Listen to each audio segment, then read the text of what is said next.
आणि यानंतर बातमी आहे मुंबई गोवा महामार्गाची।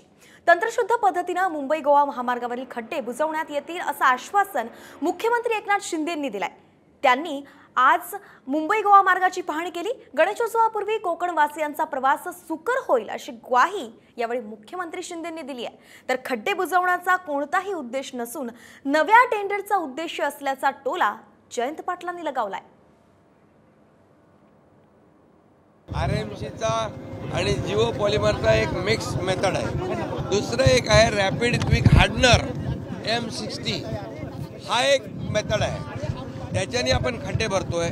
जास्तीचा जो रस्ता खराब आहे तो आपण DLCच्या माध्यमातून करणार आहोत। आणि चौथं जे आहे जिथे आपल्याला ट्रॅफिक जास्त काळ थांबवता येणार नाही अशा ठिकाणी प्रिकास्ट M60चे प्रिकास्ट पॅनल म्हणजे डायरेक्ट रोड तिथे आपण पॅनल आणून डायरेक्ट जोडायचे।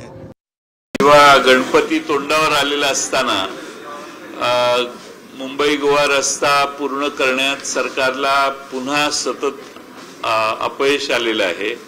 सरकारचं नवीन टेंडर काढण्याचं धोरण आहे।